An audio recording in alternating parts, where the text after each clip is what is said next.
Bismillahirrahmanirrahim. Assalamualaikum warahmatullahi wabarakatuh. Alhamdulillah. Alhamdulillahi rabbil alamin. Assalatu wassalamu ala Rasulillah wa ala alihi wa sahbihi wa man da'a bi da'watihi wa tamassaka bi sunnatihi ila yaumiddin. Rabbi shrah li sadri wa yassir li amri wahlul 'uqdatam min lisani yafqahu qawli.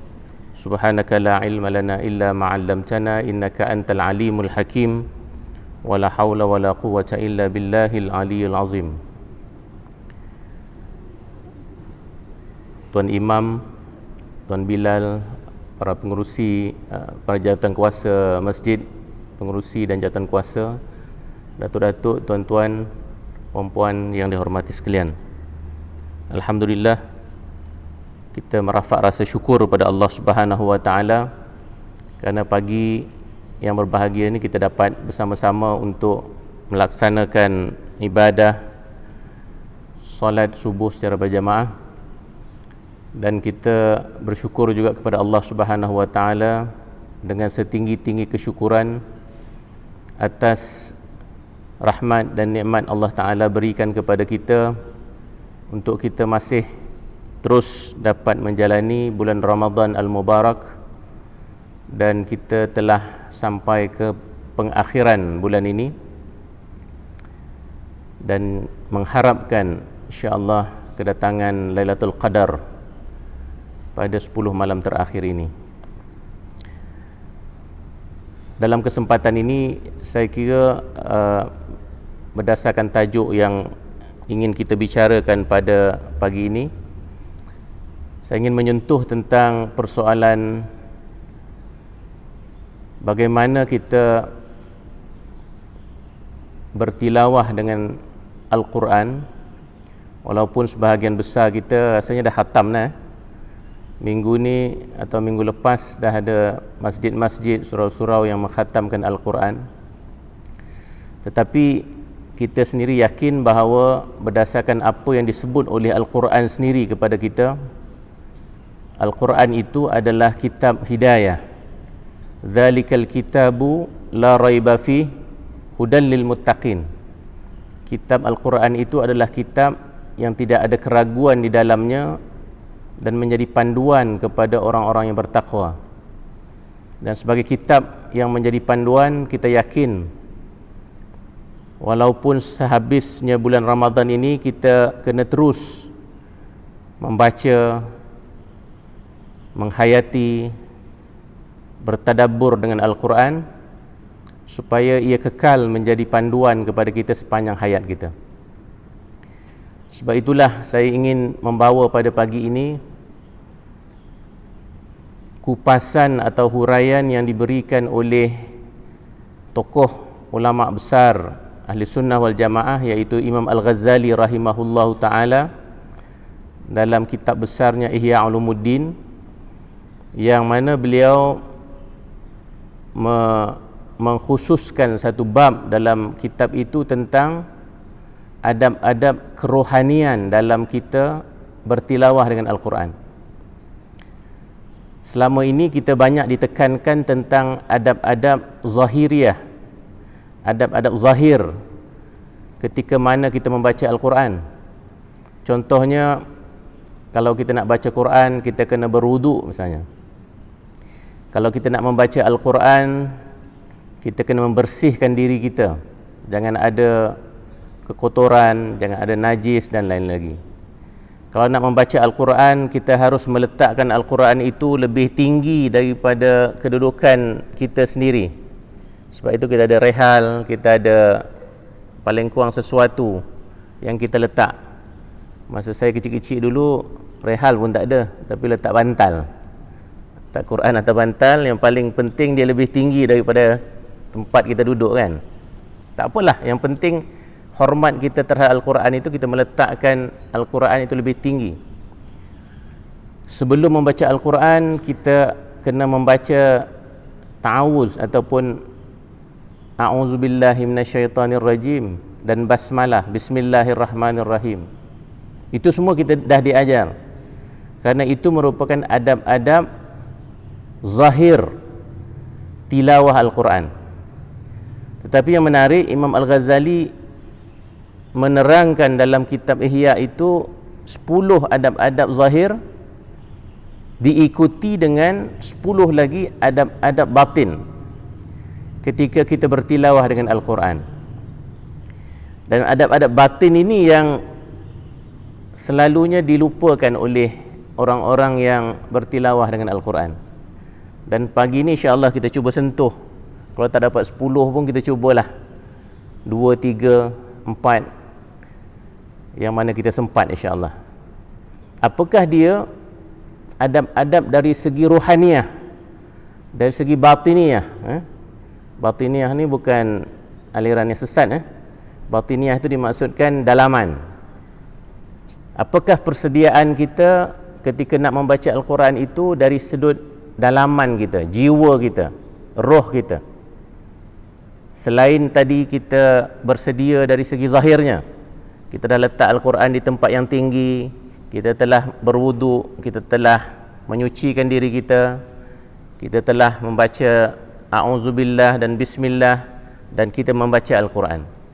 Tapi sebelum itu, kata Imam Al-Ghazali, paling kurang ada 10 perkara yang kita kena ambil perhatian dari segi rohaniah, dari segi dalaman, dari segi hati, dari segi jiwa kita ketika kita ingin bertilawah dengan Al-Quran. Yang pertama, kata Imam Al-Ghazali, sebelum kita membaca Al-Quran ini, kita kena mengenali asal usul Al-Quran, asal usul kalam Allah. Itu penting supaya hati kita benar-benar merasai kehebatan kitab yang sedang kita baca ini. Dan asal usul Al-Quran itu bukan merujuk kepada dia bermula ketika Nabi duduk di Gua Hira. Itu kita dah tahu dah. Dan ketika itu turunlah ayat, Jibril datang membacakan ayat Iqra bismi rabbikal ladzi khalaq. Itu pun kita dah maklum. Tetapi kata Imam Al-Ghazali, asal usul kalamullah itu yang dimaksudkan ialah kalamullah ini sebenar hakikatnya apa. Dan ini yang kita kena tahu, bahawa kalamullah Al-Quran itu dia adalah sebahagian daripada sifat-sifat Allah Ta'ala yang wajib, sifat-sifat keagungan Allah Ta'ala, kesempurnaan Allah Subhanahu Wa Ta'ala yang ada pada diri Allah Subhanahu Wa Ta'ala, pada zat Allah Subhanahu Wa Ta'ala. Kalau kita tahu bahawa Al-Quran itu adalah sebahagian daripada sifat-sifat Allah, maka ia merupakan satu benda yang cukup agung. Kerana Allah Ta'ala itu maha agung, dan pasti sifat-sifat yang ada pada Allah Ta'ala itu juga maha agung. Sebab itu kita selalu dulu kalau nak baca Al-Quran, kita baca kalamun qadimun la nuwallu sama'un, kan? Yang nasyid yang dibaca oleh Ustaz Ashan Azhari dalam radio, dalam TV yang kita selalu dengar tu, kan? Saya tak reti nak bernasyid ni. Tapi sedaplah dengar tu. Kalamun qadimun la nuwallu sama'un. Maksudnya apa? Kalam Allah Ta'ala itu qadim. Kalam Allah Ta'ala yang kita nak baca itu Al-Quran itu, dia bukan seperti kalam mana-mana makhluk yang ada dan yang biasa kita dengar. Walaupun kalam makhluk ni pun kalau kita dengar boleh tahan juga, kita rasa kagum. Dia orang kata kalau Soekarno Presiden Indonesia tu, kalau dia bercakap, berpidato, dia memang pidatonya hebat. Kalau di stadium di Jakarta itu, orang tak akan bergerak walaupun 5 jam dia bercakap. Hujan panas, orang tak akan bergerak, kerana rasa kagum dengan kata-kata pidato yang disampaikan oleh Bung Karno. Itu baru manusia. Dan mungkin ada pemidato, orator yang hebat di negara kita dan di luar negara yang kita kagumi bila kita mendengar kata-katanya. Tetapi yang kita sedang nak baca Al-Quran ini, dia adalah kata-kata ataupun kalam Tuhan kepada segala yang agung, yang kita agungkan di dunia ini, yang kita kagumi. Pastilah rasa kita bila kita nak berdepan dengan zat yang sedang bercakap-kata dengan kita itu sepatutnya lebih lagi berbanding dengan kita mendengar kehebatan dan keagungan kalam ataupun kata-kata dalam kalangan manusia. Sebab itu kata Imam Al-Ghazali, Al-Quran itu jadi agung kerana dia ada dua ciri. Satu, kerana dia qadim, macam yang kita sebutkan tadi. Qadim ni maksudnya dia kekal, dia tidak ada awal dan akhir, dia mutlak, dan sifatnya itu sifat yang penuh dengan keagungan kerana dia merupakan sifat Allah Ta'ala. Yang kedua, dia ada sifat qaim bidzatihi. Yang tadi qadim, yang kedua qaim bidzatihi, kerana sifat kalam Allah itu dia berada pada zat Allah Subhanahu Wa Ta'ala. Dua-dua itu telah menjadikan Al-Quran itu cukup agung. Sebab itu dah dalam Al-Quran juga disebut bahawa kalaulah Al-Quran ini diturunkan kepada gunung ganang, maka gunung ganang akan hancur, lebur, kerana takut dengan keagungan dan kebesaran kalam Allah. Lau anzalna hadzal Quran ala jabalin la ra'aitahu khashi'an mutasaddian min khasyatillah. Kalaulah Al-Quran itu diturunkan kepada gunung ganang dan bukit bukau, kamu akan melihat bukit bukau dan gunung ganang itu akan hancur lebur kerana rasa takutnya dengan kalam Allah Subhanahu Wa Ta'ala. Jadi kalam yang kita sedang baca itu sebenarnya dalam Al-Quran itu dia merupakan kalam yang penuh dengan kebesaran dan keagungan, sehingga makhluk yang paling besar, yang paling agung yang Tuhan jadikan seperti gunung ganang itu pun tidak sanggup untuk bertahan dengan kehebatan kalam Allah. Kata Imam Al-Ghazali lagi, dia kata, dia bagi satu permisalan yang cantik. Dia kata kalam Allah tu agungnya, sebenarnya dia tidak mampu untuk diterima oleh manusia, keagungan kalam Allah itu. Tetapi kerana Allah Ta'ala nak turunkan juga kalamnya itu kepada manusia yang cukup lemah, yang serba terbatas, maka Allah Ta'ala mempermudahkan kalamnya itu dalam bentuk supaya manusia boleh terima. Misal yang Imam Ghazali bagi ialah, dia kata kalau kita manusia ni nak bercakap dengan makhluk yang lebih rendah pada kita. Siapa dia makhluk yang lebih rendah pada kita kat dunia ni? Seperti haiwan misalnya, kan? Haiwan ni dari segi rankingnya dengan makhluk-makhluk dia lebih rendah lah pada manusia. Dan bukan sekadar rendah, haiwan ni dia tidak boleh dapat memahami kita punya kalam dan bahasa. Sebab itu kalau kita bela ayam ke, kita bela kucing ke, kambing ke, kan, kita kadang-kadang nak berkomunikasi juga dengan ayam kucing kita ni, kan, nak cakap, nak sampaikan mesej kat dia, nak suruh makan, nak suruh dia behave, kan, jangan buat perkara-perkara yang tidak yang kita tak nak. Tapi macam mana, kata Imam Ghazali, kita sampaikan mesej kepada haiwan-haiwan ni?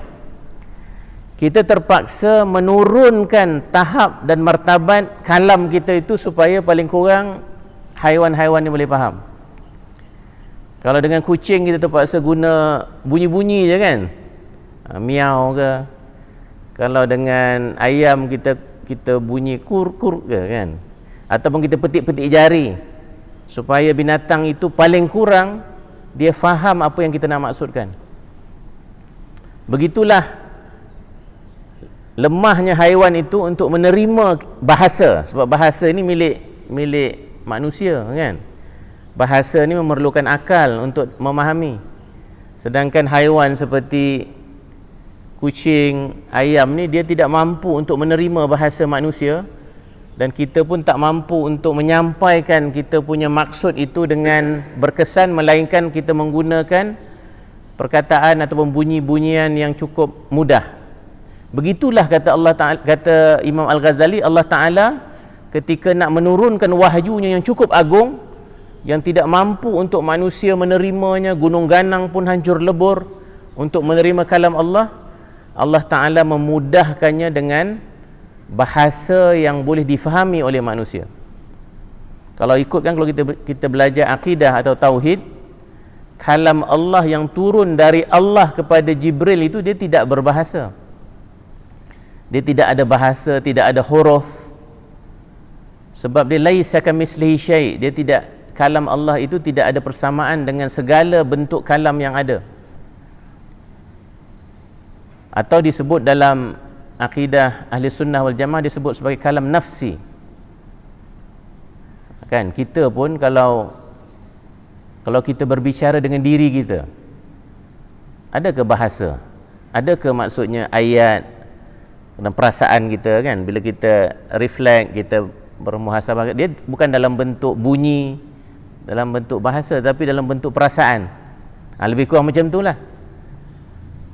Jadi Al-Quran yang turun dari Allah Ta'ala, zat yang maha agung, kepada Jibril itu sebenarnya tidak ada huruf, tidak ada bunyi, tidak ada bahasa. Tetapi bila dia diturunkan dari Jibril kepada Nabi Muhammad SAW, kerana Allah Ta'ala nak menyampaikan kepada manusia, maka dia bermula dalam bentuk bahasa, dalam bentuk ayat yang boleh difahami oleh manusia. Dan itulah yang kita duk baca dalam Al-Quran itu. Tapi yang hakikat kalam Allah yang sebenar itu bukan kertas, bukan huruf, bukan perkataan yang kita baca dalam Al-Quran itu, tapi dari segi makna, dari segi intipati kepada tulisan itu yang sebenarnya dipanggil kalamullah. Macam mana pun kata Imam Al-Ghazali, dia merupakan satu yang agung. Jadi kalau begitulah kita kenal asal usul kalamullah itu kan lain. Bila kita nak membaca Al-Quran, ini bukan kalam-kalam biasa, ini merupakan kalam yang agung. Kalaulah kita nak mendengar ucapan dari seorang sultan pun, kita kena bersedia dengan bermacam adab, kan? Nak ambil bintang pun kadang-kadang kena rehearsal berapa kali. Siapa yang biasa ni, ramai dalam ni yang dah pergi ke istana kan. Saya pun pernah lah sekali dua. Dia siap bagi video macam mana cara nak berjalan, berapa kali nak angkat sembah. Jangan terlupa, dia kata, diingatkan beberapa kali. Ini kita ni nak berdepan dengan Tuhan segala sultan-sultan yang ada. Kadang-kadang kita buat tak tahu aja, ambil Quran terus saja kan, duduk kat cushion, kadang-kadang bersandar tanpa apa-apa rasa khudu' dan khusyuk sebagaimana sesuai dengan keagungan kalam yang nak kita bacakan itu. Itu yang pertama. Kita nak cakap 10 ni, baru satu. Tak apa, mana yang sempat aja.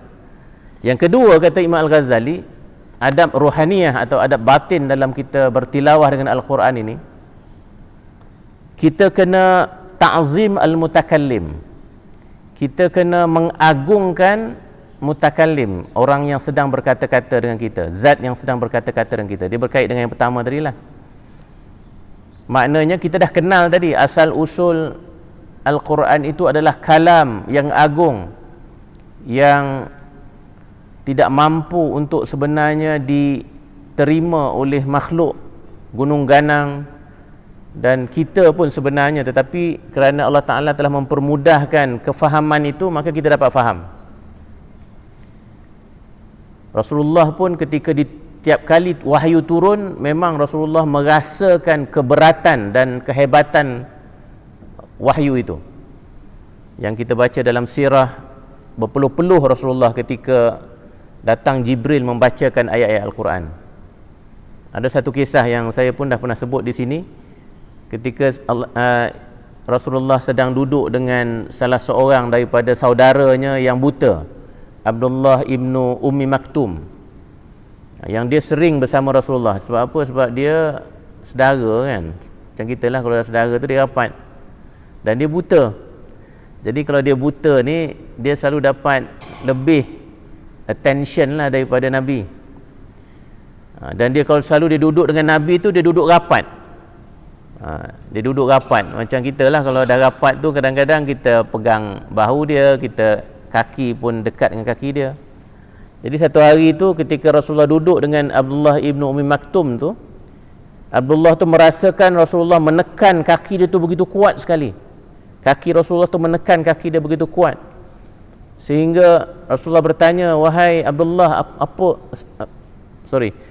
Abdullah itu bertanya kepada Rasulullah, kenapa ya Rasulullah, kenapa kaki engkau menekan aku dengan begitu kuat ni? Sakit ni. Dia buta, dia tak tahu.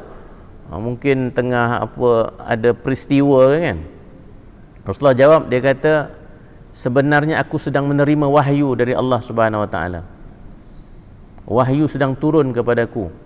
Jadi maksudnya ketika Rasulullah menerima wahyu tu bukan sekadar jiwa dan rohnya sahaja menerima wahyu tersebut, tetapi sampai dia memberi kesan kepada jasad Rasulullah, sakitnya, beratnya wahyu yang turun itu. Bayangkan tuan-tuan, Rasulullah menerima wahyu selama 23 tahun.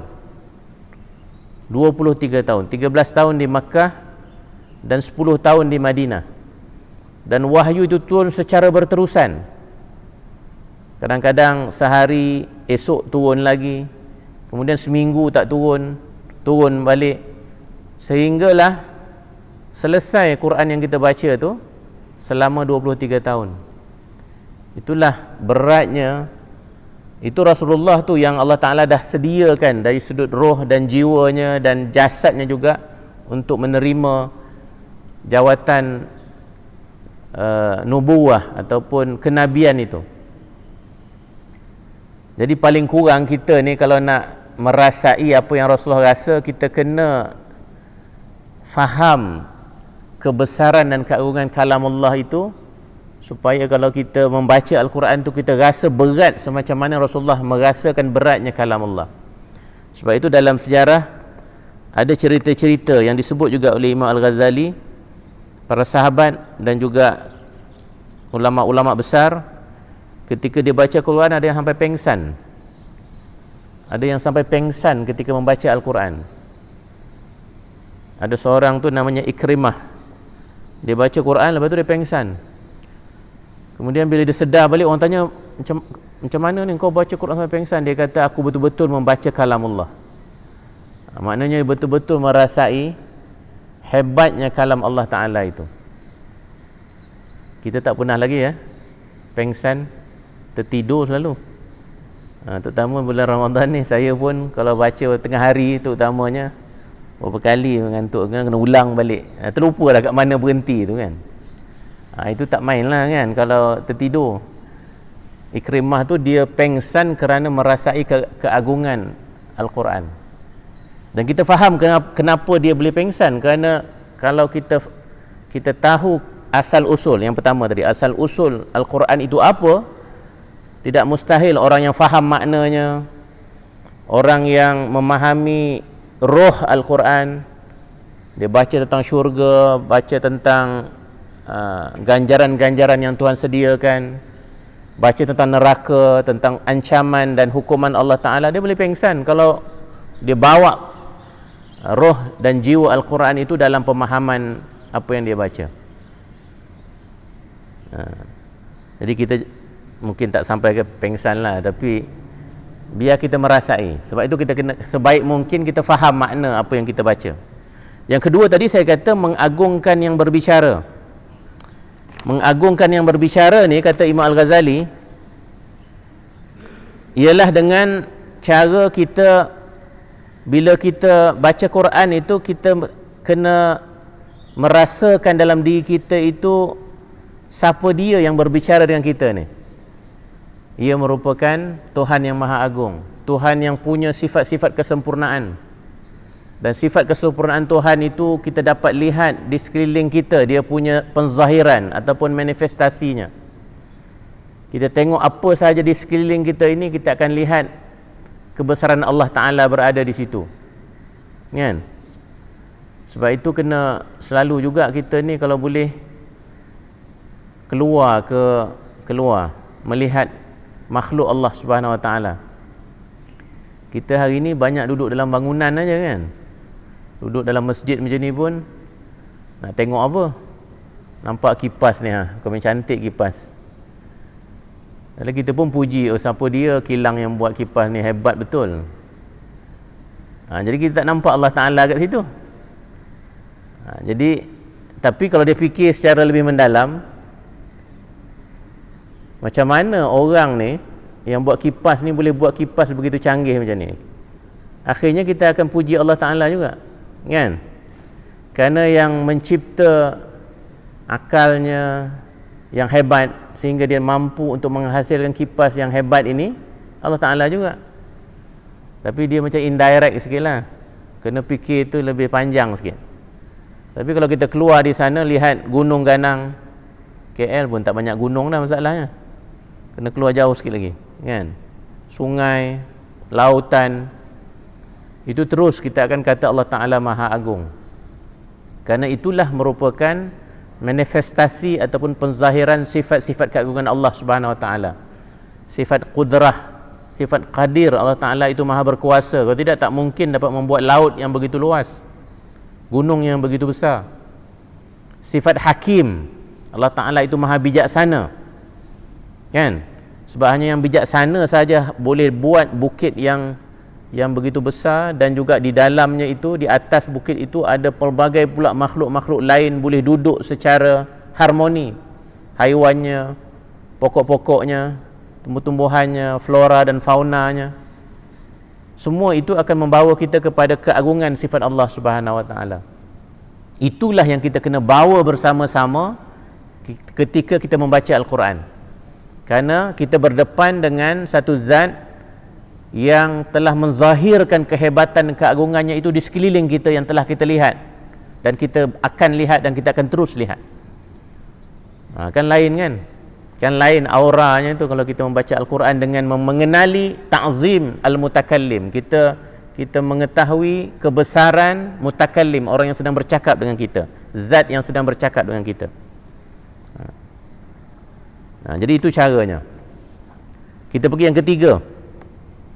Yang ketiga, kata Imam Al-Ghazali, untuk kita beradab secara rohaniah, secara batin dalam membaca dan bertilawah Al-Quran ni, dia kata kena hudurul qalbi wa tarku hadisun nafs. Kita hendaklah menghadirkan hati kita dan meninggalkan segala bisikan-bisikan nafsu dan jiwa kita. Maknanya bawa sama-sama kita punya hati kita untuk kita benar-benar rasa khusyuk dan khuduk ketika mana kita membaca Al-Quran. Sama seperti kita bersolat, kan? Bersolat itu kena bawa hati tu. Kadang-kadang solat lepas tengok drama, kan, maghrib kan, drama pula selalu pukul 7, drama yang sedap tu lah. Jadi masih lagi ketika solat tu, cerita tadi dalam hati kita masih tak bawa, tapi hati kita dekat dengan drama tadi. Kenapalah dia ceraikan isteri dia tu? Sepatutnya tak boleh kan, zalim, macam-macam lah kita punya hati kita ketika sedang bersolat. Maknanya kita tidak membawa hati. Sedangkan khusyuk itu wajib. Khusyuk dalam solat itu wajib. Walaupun dia tak ada dalam 13 rukun solat, tak ada khusyuk, kan? Rukun solat kita kan takbiratul ihram, berdiri tegak, membaca Fatihah, rukuk, sujud, itu semua rukun, termasuk akhirnya salam. Tetapi khusyuk itu datang dalam akhlak, dalam tasawuf, dan dalam kesempurnaan solat wajib. Maknanya sebagaimana kita membawa hati kita, khusyuk kita dalam solat, sama kata Imam Al-Ghazali, kita kena bawa juga hati dan khusyuk kita dalam tilawah Al-Quran. Kena hadirkan hati kita ketika mana kita membaca Al-Quran. Dan sebab itu antara caranya, kata Imam Al-Ghazali, untuk kita menghadirkan hati kita ketika membaca Al-Quran ni, kita kena faham makna lah. Nombor satu, kena faham makna. Masalah kita, sebahagian kita mungkin kita tak faham bahasa Arab, tapi tak apa. Kalau tak faham bahasa Arab pun, cuba fahamkan makna ayat-ayat yang kita biasa baca ketika mana kita solat misalnya, dan ketika mana kita nak mengulang-ulang Al-Quran. Katalah kita selalu baca apa dalam ayat Quran yang kita selalu ulang-ulangkan? Surah juzuk amma, juzuk-juzuk pendek kan, itu kan kita selalu ulang-ulangkan. Jadi paling kurang ingatkanlah makna kuliah tu apa. Qul ya ayyuhal kafirun tu apa maknanya? Makna qul huwallahu ahad itu apa? Supaya bila kita membaca ayat-ayat yang itu, paling kurang kita dapat hadirkan hati kita dan kita dapat faham dan hayati maknanya. Itu satu. Yang kedua, kata Imam Al-Ghazali, caranya ulang-ulangkan ayat itu kalau hati itu tak sampai lagi. Kan, kalau kita tak dapat lagi hayati, ulangkan. Supaya sampai baru kita sambung ke ayat yang seterusnya. Sebab kata Imam Ghazali, Rasulullah SAW pun buat begitu. Rasulullah SAW pun dalam bacaannya, banyak kali Rasulullah itu mengulang-ulangkan ayat-ayat tertentu, terutama kalau ayat itu Rasulullah rasa memang benar-benar memberi kesan terhadap jiwa dan roh dan hatinya. Ulangkan. Kalau kita baca, katakan qul huwallah, Allahus Samad tu. Allahus Samad tu maknanya hebat tu. Allahus Samad tu maknanya Allah itu merupakan tempat pergantungan semua makhluk. Dan Allah itu tidak bergantung kepada semua makhluk tadi.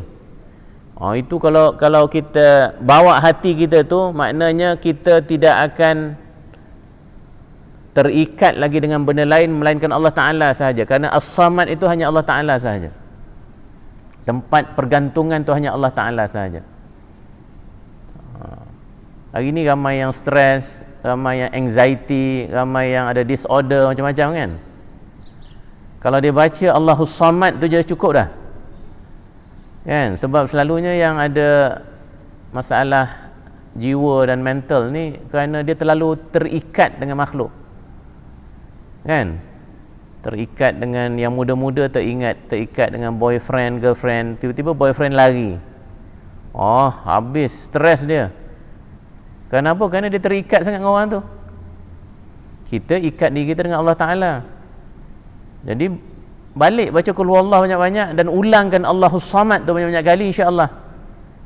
Paling kurang lah, kan marah pula sekretari kat saya.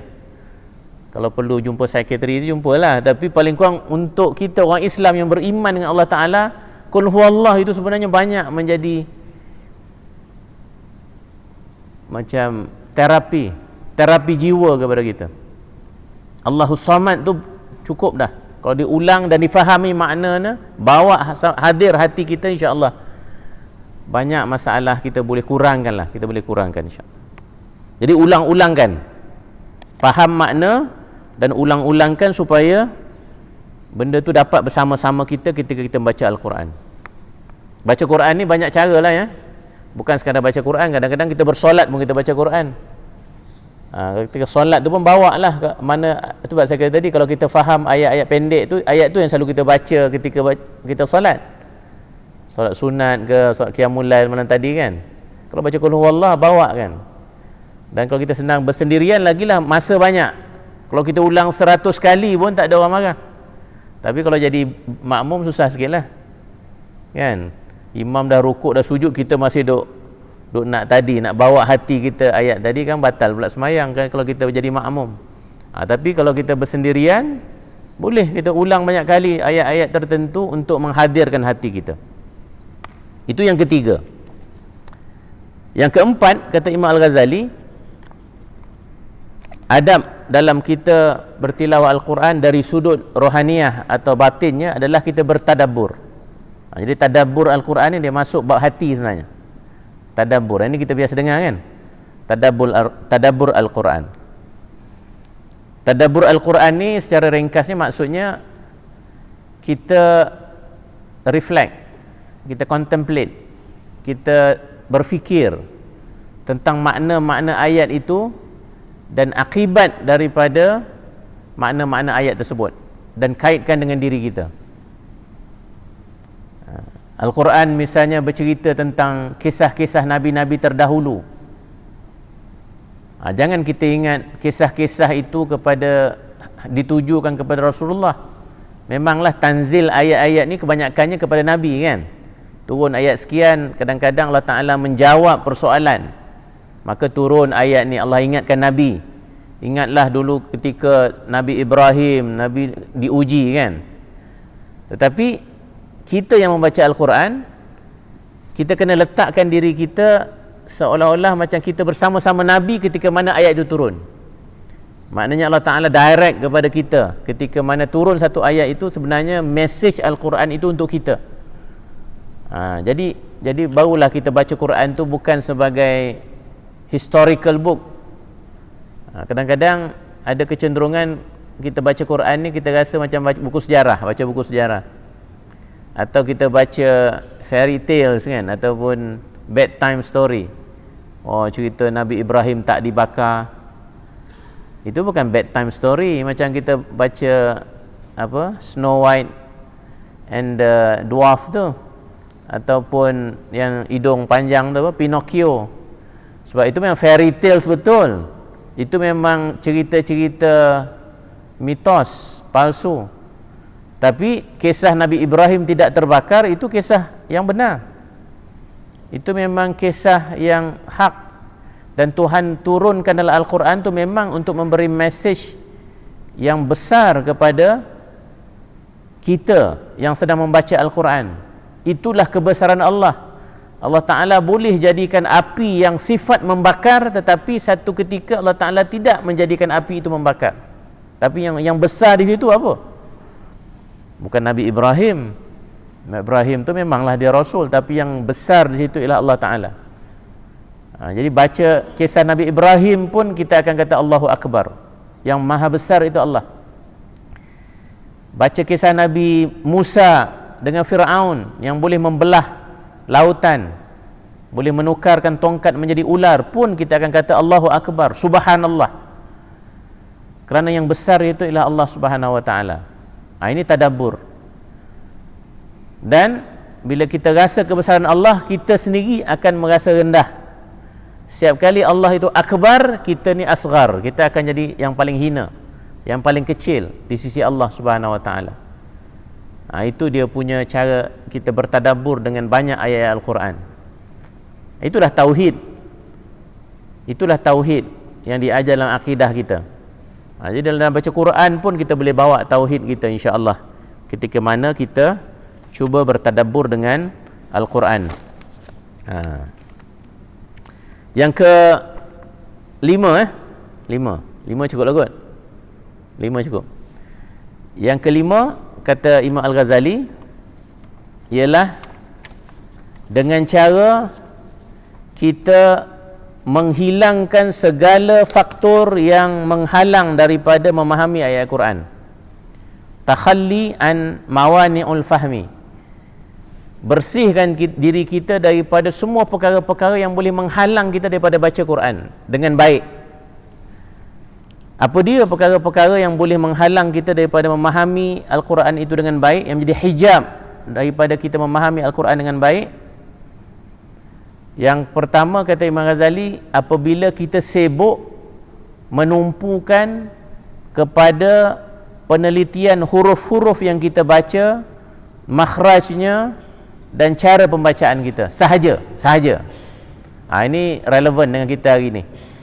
Sebab hari ni kita ramai nak sibuk betulkan bacaan, belajar tajwid, belajar taranum, belajar makhraj huruf, kan? Huruf dad tu. Dad ni antara yang paling susah disebut. Dad kan, dengan lidah hanya kena letak kat mana apa semua. Dia bukan D. Dia tak sama dengan D. Tak sama dengan dal. Di itu dal, tetapi dad ni dia dalam sikit. Itu kena betul sebut tu. Tapi kalau kita ni setiap hari duk sibuk nak betulkan bacaan saja, sehingga kita lupa tentang makna Al-Quran itu dan mesej yang Al-Quran nak sampaikan kepada kita. Ini hijab, kata Imam Ghazali, daripada kita betul-betul sampai kepada Al-Quran. Tapi bukanlah makna tak boleh belajar tajwid. Boleh. Nak belajar taranum, berlagu, boleh. Malah baik. Kan? Baik. Tapi itu bukan keutamaan kalau dia berlaga dengan nak memahami Al-Quran. Kerana yang paling penting Al-Quran tu tadi, kita balik pada hudan lil muttaqin. Zalikal kitabu la raiba fi hudan lil muttaqin. Al-Quran itu yang paling penting peranannya, kata Al-Quran sendiri, ialah ini adalah hidayah, petunjuk. Dan petunjuk ni tidak mungkin akan sampai kepada kita tanpa kita faham. Kan? Yang menjadi petunjuk kepada kita, selalunya kita faham apa yang ditunjukkan kepada kita. Jadi Al-Quran ini, dia punya priority, keutamanya itu adalah kefahaman. Tapi kalau kita terlalu sibuk dengan aspek-aspek luaran saja, maka disitulah nanti kita akan terhijab daripada makna-makna Al-Quran yang lebih utama untuk kita fahami. Itu yang pertama. Yang kedua, kata Imam Ghazali, yang menjadi penghalang kepada kita dengan Al-Quran ini adalah apabila kita terlalu banyak buat maksiat. Kan? Berterusan melakukan dosa, ataupun kita mempunyai sifat-sifat yang mazmumah, sifat takabur, sifat ujub, sifat-sifat yang merosakkan dan menghitamkan hati kita, sehingga hidayah Al-Quran itu tidak dapat masuk kepada kita. Kan? Susahlah kita nak rasa hina diri kalau kita sendiri takabur. Kan? Tadi kan tujuannya kita nak rasa kebesaran mutakallim yang sedang berbicara dengan kita. Sedangkan kita ni seorang yang sombong, seorang yang takabur, apa-apa pun kita sahaja. Nanti dengan Allah Ta'ala pun kita jadi macam tu. Kita pun agaknya kritikal je dengan apa yang Tuhan sebut. Ini simplistik ayat ni. Tak boleh macam tu.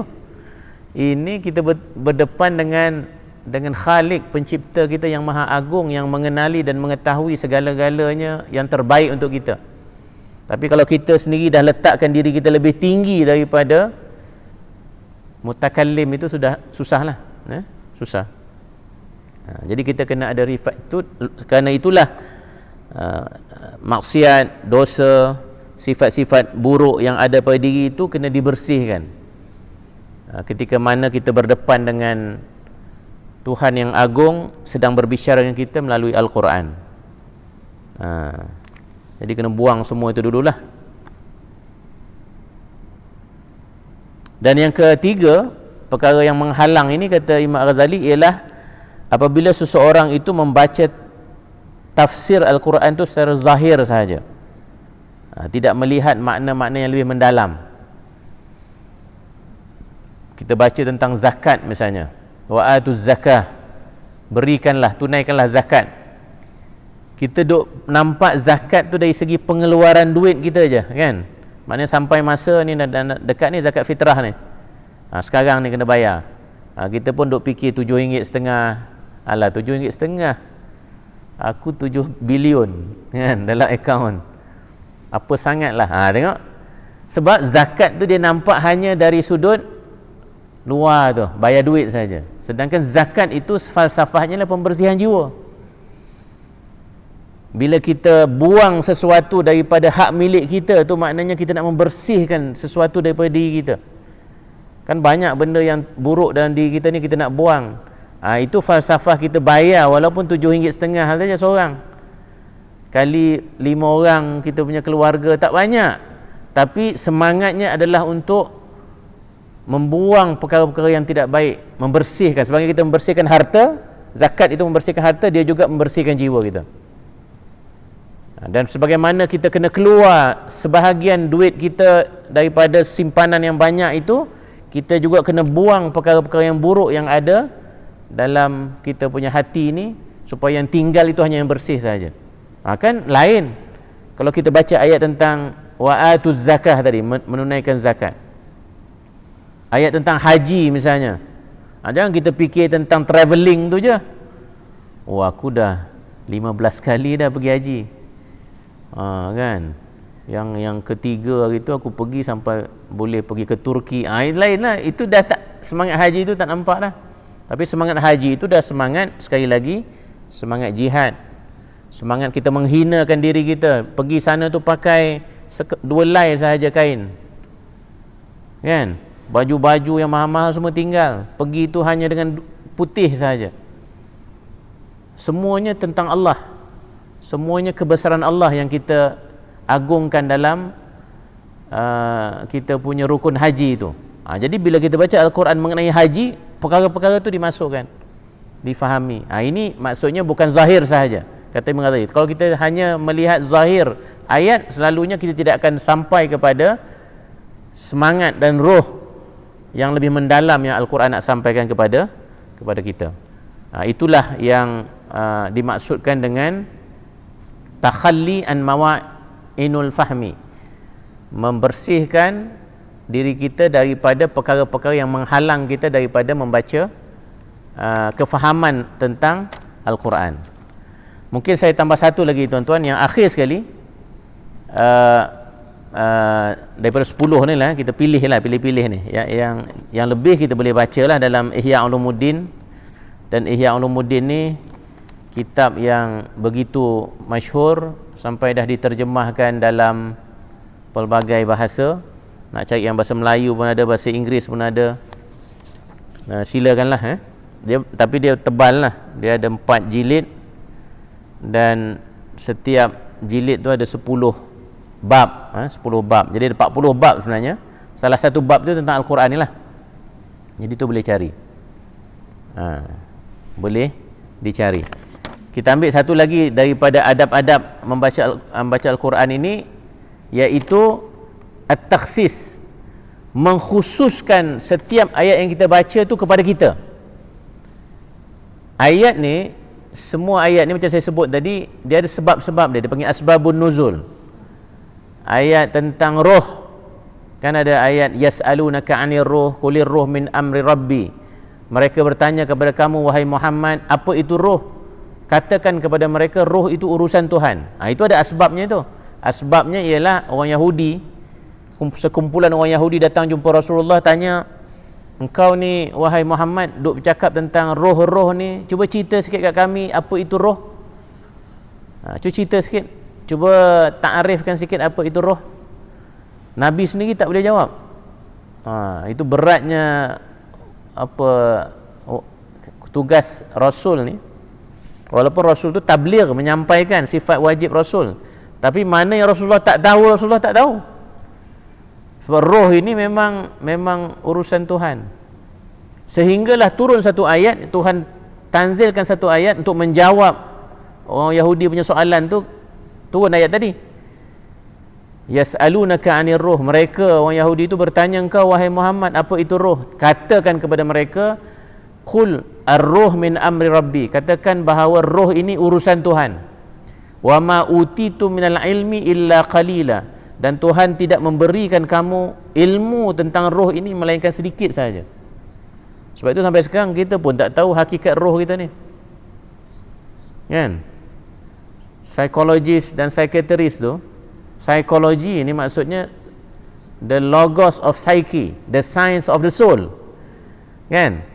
Ilmu tentang roh. Tapi cuba belajar psikologi, terutama psikologi moden, they never talk about soul. Dia orang tak bercakap tentang soul. Yang dia cakap ialah tentang, sekarang ni lagi lah dia cakap tentang neurosystem, kan?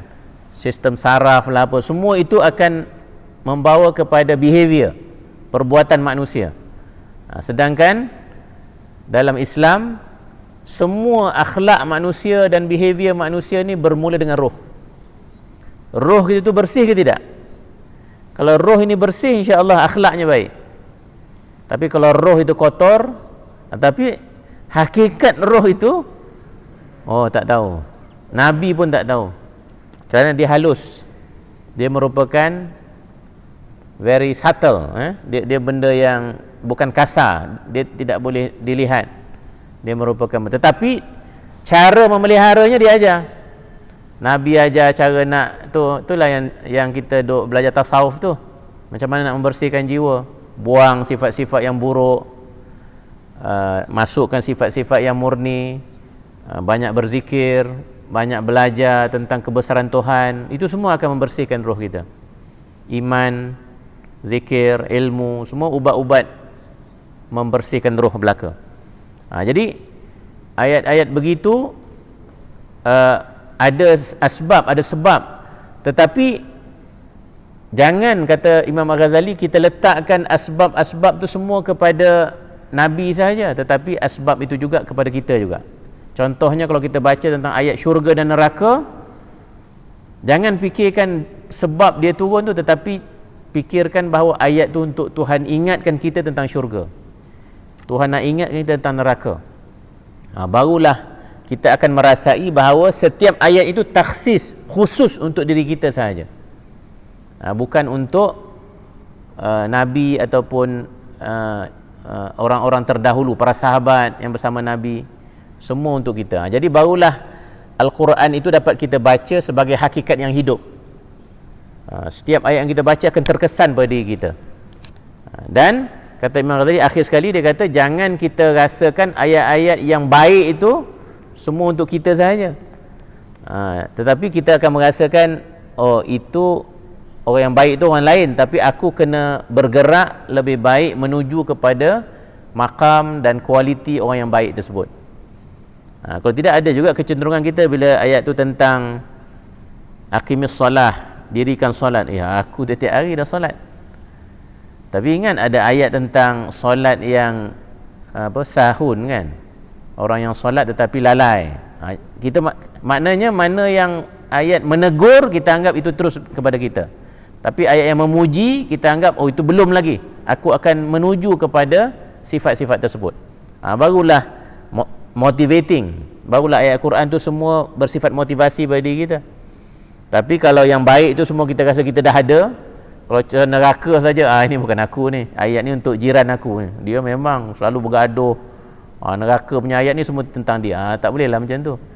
Ayat neraka pun kepada kita, tapi kita berusaha untuk membersihkan, menjauhkan diri kita daripada sifat-sifat ahli-ahli neraka tersebut. Barulah semua ayat akan relevan untuk kita, semua ayat khusus untuk kita. Jadi itulah beberapa perkara, tuan-tuan dan puan-puan, yang saya boleh sampaikan dari kalam ataupun kitab Imam Al-Ghazali rahimahullah tentang adab-adab batin ataupun kerohanian ketika kita bertilawah dengan Al-Quran.